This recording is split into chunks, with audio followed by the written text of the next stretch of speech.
તો મિત્રો આપણે હાર્ડી-પિંબર્ગનો સિદ્ધાંત એના વિશે આપણે જોતા હતા. P + Q = 1 થાય તો વસ્તી સ્થાયી છે, સંતુલનમાં છે. જો P + Q 1 ન થાય તો વસ્તી સ્થાયી નથી, એટલે કે નવા લક્ષણો આવ્યા છે, એટલે કે ઉત્ક્રાંતિ થઈ છે એવું સાબિત થાય.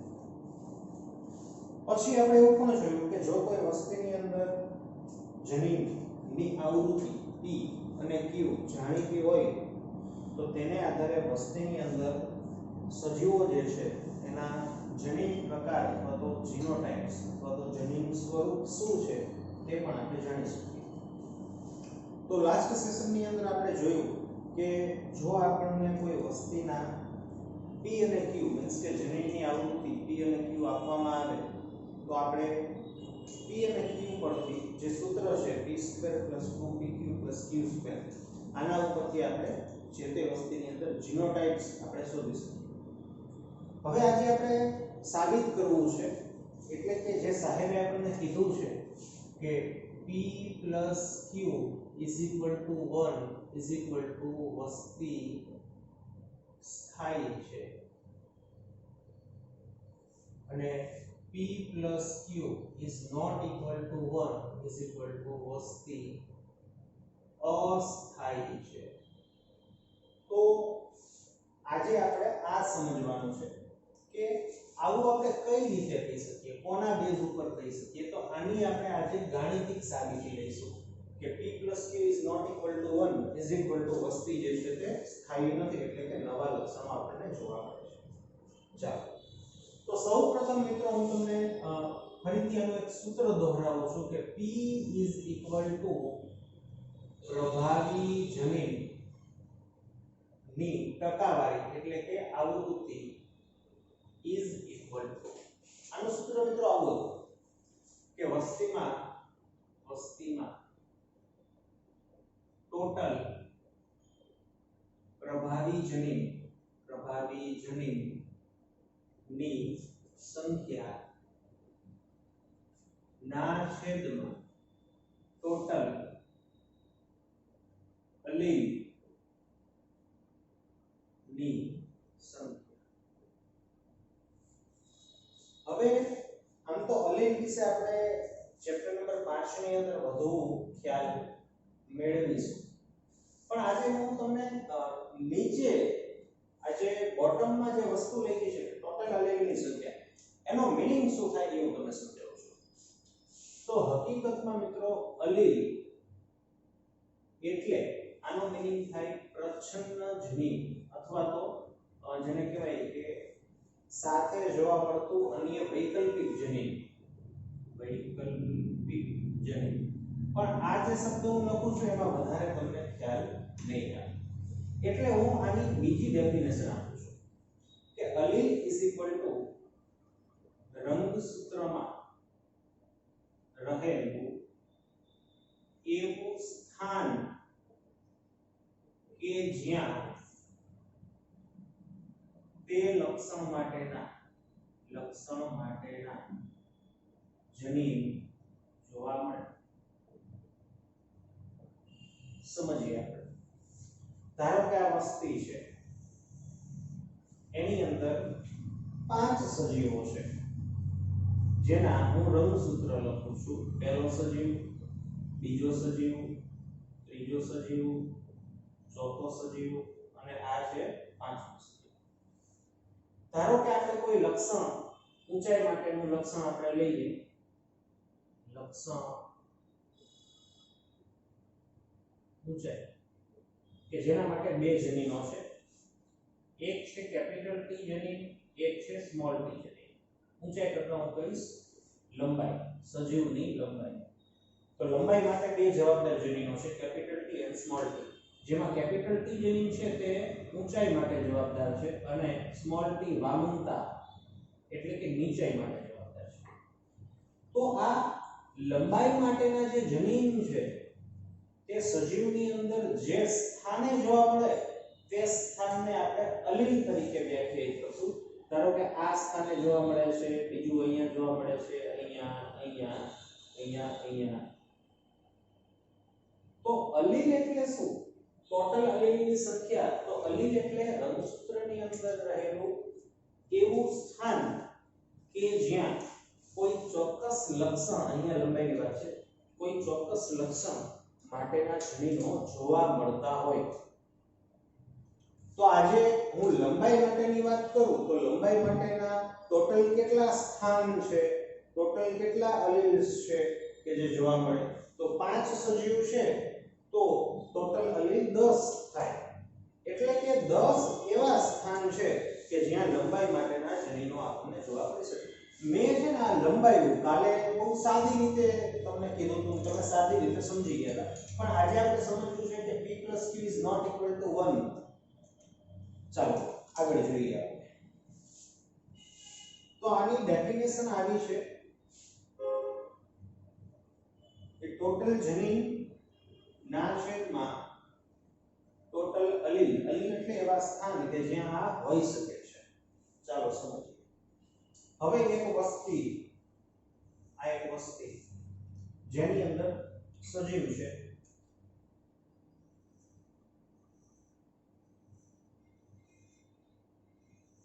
પાંચ સજીવ છે. હવે આની અંદર આપણે જો જનીન બંધારણની ચર્ચા કરીએ તો આ લોકોના જનીન બંધારણ આવી રીતના છે.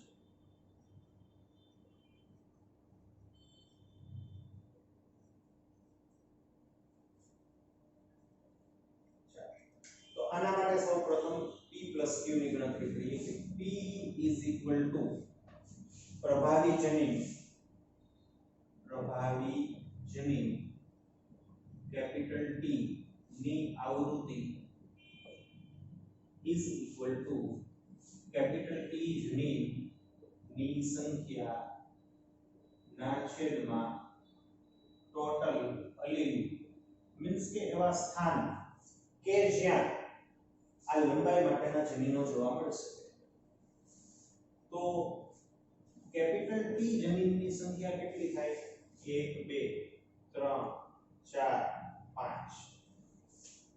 ટોટલ અલીલ કેટલા થાય કે એવા સ્થાન કે જ્યાં ઊંચાઈ માટેના જનીનો જોવા મળે, ભલે સ્મોલ t હોય કે કેપિટલ T હોય. તો કે 1 2 3 4 5 6 7 8 9 10. તો આવૃત્તિ થાય 0.5 અથવા તો 50%. q = પ્રચ્છન્ન જનીન સ્મોલ t ની આવૃત્તિ is equal to small t જનીન 5 છે એની આવૃત્તિ 5 થશે. તો તમે જોઈ શકો કે અહીંયા p + q = 1 અથવા તો 100% થાય છે. પણ મિત્રો જે સાહેબે કીધું છે કે p + q is not equal to 1, તો વસ્તી અસ્થાયી છે, એટલે કે વસ્તીમાં નવા લક્ષણો આવ્યા છે, ઉદ્વિકાસ થયો છે. આ સમજવું છે, આ તો આપણે કાલ સમજી ગયા. હવે સાંભળો કે ધારો કે આ સજીવ છે એની અંદર આ રંગસૂત્ર છે કે જ્યાં આપણને આ કેપિટલ T છે અને small t, capital T small t હતું જ. હવે આ સજીવની અંદર કોઈ વિકૃતિ આવે છે, એટલે કે જનીનોમાં ચેન્જીસ આવે છે અને નવું જનીન આવે છે. ધારો કે આ નવા જનીનનું નામ છે W. સાંભળો, કોઈ નવું જનીન આવે છે. હવે આ કિસ્સામાં જો આપણે p + q ની ગણતરી કરીએ તો તે એક થતી નથી. સમજીએ, એટલે બહુ સિમ્પલ છે કે જો જનીનોની અંદર ફેરફાર થાય, જૂના જનીનોના સ્થાને નવા જનીનો આવે તો આ ગણતરીમાં એક ન આવે, આન્સર એક આવે નહીં. એક ન આવે એનો મીનિંગ છે નવા જનીન આવ્યા, નવા જનીનનો મીનિંગ છે નવા લક્ષણો સંભવતઃ આવ્યા હશે. ગણતરી કરીએ. ચાલો, તો p = પ્રભાવી જનીન t ની આવૃત્તિ, તો t ની ટોટલ સંખ્યા 1 2 3 4 5 ના છેદમાં ટોટલ અલીલ 1 2 3 4 5 6 7 8 9 10. p = 0.5 જોઈ શકો. હવે પ્રચ્છન્ન જનીન q = સાંભળો, હવે પ્રચ્છન્ન જનીન કેટલા છે? તો કે 1 2 3 4. પહેલા કેટલા હતા? 5. હવે શું થયું કે પ્રચ્છન્ન જનીનના સ્થાને વિકૃતિ આવતા પ્રચ્છન્ન જનીન છે એ ચેન્જ થઈને નવા જનીન તરીકે ઉદ્ભવે છે. હવે આવું થયું 1 2 3 4 સૂત્ર શું છે કે પ્રચ્છન્ન જનીનની સંખ્યાના છેદમાં ટોટલ અલીલ મીન્સ કે ટોટલ એવા સ્થાનો કે જ્યાં આવું કે એનું વૈકલ્પિક જનીન જોવા મળતું હોય તો અલીલની સંખ્યા કેટલી રહે? અલીલની સંખ્યા એટલી ને એટલી રહે 1 2 3 4. જો અહીંયા ભલે W જનીન પણ આ W જનીન તે જ સ્થાને છે એટલે મેં અલીલને સાદી રીતે સ્થાનની તરીકે મેં તમને વ્યાખ્યાયિત કરી એટલે એનો જે છેદ છે ને એ તો 10 જ રહેશે. તો હવે આ કિસ્સામાં આપણે જોઈએ તો 4/10 એટલે કે આપણને જવાબ મળશે સિમ્પલ 0.4. તો તમે જોઈ શકો કે આવા કિસ્સામાં p q = 0.5 + 0.4 = 0.9. તેથી p + q is not equal to 1. થઈ ગયું. બહુ સિમ્પલ છે કે જો કોઈ નવું જનીન આવે તો આપણે જે આ ગણતરી કરીએ છીએ આ ગણતરીની અંદર p + q એક ન થાય શું કામ ન થયું હોય? એક ત્યારે ન થયું હોય કે જ્યારે નવું જનીન આવ્યું હોય. કારણ કે નવા જનીનને તો આપણે ક્યાંય ગણતા નથી પણ એનું સ્થાન આપણે ગણીએ છીએ. છેદમાં 10 તો આપણે ટોટલ લઈએ જ છીએ. તો p + q આ કિસ્સાની અંદર is not equal to 1 is equal to વસ્તી અસ્થાયી છે is equal to આ શું સૂચવે છે કે વસ્તીની અંદર નવા લક્ષણો આવ્યા છે. વસ્તીમાં નવા લક્ષણો આવ્યા છે. તો હાર્ડી-વિનબર્ગ સાહેબે કીધું કે કોઈ પણ વસ્તી છે આ વસ્તીની અંદર p + q = 1 થતા હોય તો વસ્તી સ્થાયી છે, સંતુલનમાં છે. જો p + q 1 ન થતા હોય તો વસ્તી સંતુલનમાં નથી. ચાલો આગળ આપણે સમજીએ. હવે હું તમને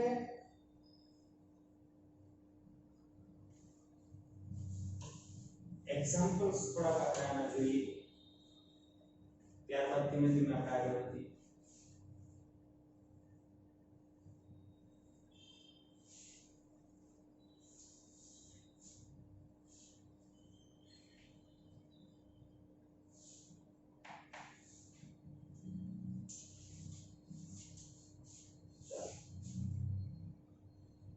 એક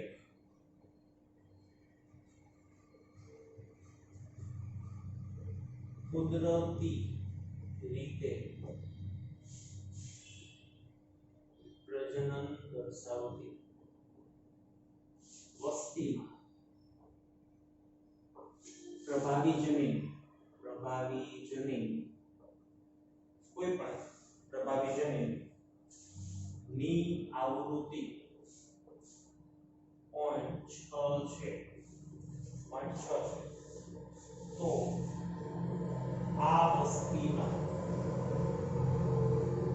વિષમયુગ્મી સજીવની ટકાવારી શોધો અથવા એની કદાચ ખ્યાલ હોય ન હોય ફરીથી હું કહી દઉં વિષમયુગ્મી કોને કહેવાય. પહેલા તો સમયુગ્મી સજીવ કોને કહેવાય? સમયુગ્મી સજીવ is equal to કોઈ લક્ષણ માટે બંને જનીન સમાન હોય તેને આપણે સમયુગ્મી સજીવ કહીએ. ધારો કે કોઈ લક્ષણ આપણે લક્ષણની ચર્ચા કરીએ તો અહીંયા લક્ષણ હું લઉં છું લંબાઈ કે જેના માટે બે વૈકલ્પિક જનીન કેપિટલ T અને સ્મોલ t છે. તો સમયુગ્મી સજીવ કોને કહેવાય કે કોઈ પણ લક્ષણ માટેના બંને જનીનો છે એ સમાન હોય. એટલે કે કોઈ વ્યક્તિ કેપિટલ T છે તો આને સમયુગ્મી કહેવાય. સમયુગ્મી યુગ્મ એટલે જોડકા બંને જોડકા સમ એટલે સમાન કે બંને જોડકા સમાન હોય યુગ્મી સજીવ કહેવાય, અથવા તો બંને પ્રચ્છન્ન જનીનો ધરાવતો સજીવ પણ સમયુગ્મી કહેવાય. સમયુગ્મી. વિષમયુગ્મી કોને કહેવાય કે યુગ્મ એટલે જોડકા, વિષમ એટલે સમાન નહીં. તો આ જે સજીવ હોય, આવો સજીવ કેપિટલ T સ્મોલ t, તો આને વિષમયુગ્મી કહેવાય. વિષમયુગ્મી સજીવ. યુગ્મ, જોડકા, વિષમ એટલે અલગ અલગ. તો આપણે શું શોધવાનું છે? વિષમયુગ્મી સજીવની ટકાવારી. ચાલો સૂત્ર યાદ કરો. p q નો square is equal to p square plus 2pq plus q square. ચાલો હવે આ સૂત્ર શું દર્શાવે છે કે p square is equal to સમયુગ્મી પ્રભાવી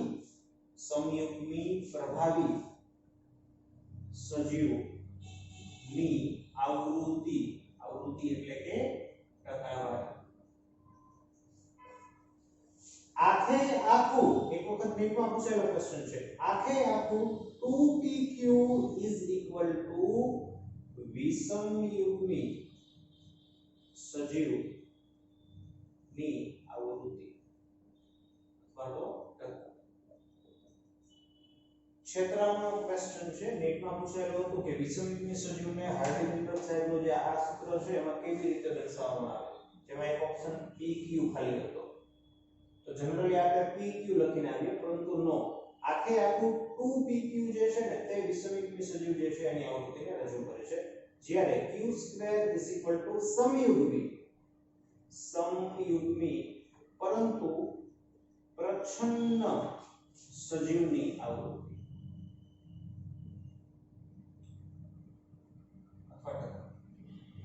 બહુ વ્યવસ્થિત રીતે મિત્રો ધીમે ધીમે જાજો, કારણ કે આ જે આપણો સાહેબનો સિદ્ધાંત છે ને એમાં જે પાંચમું ચેપ્ટર છે ને જનીન વિદ્યાનું આનુવંશિકતાની ભિન્નતા, એના છાંટા છે એમાં. એટલે આ બધું હજી તમારા માટે નવું છે. જે આમાં તમને જેને કહેવાય કે મગજ ન બેસે તો આખું જેને કહેવાય તમે દાખલો વગર કાંઈ ન કરી શકો.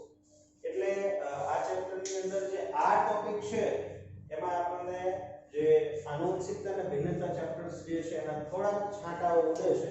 એટલે એ જો આપણને ખ્યાલ ન હોય તો આપણને સહેજ તકલીફ પડે.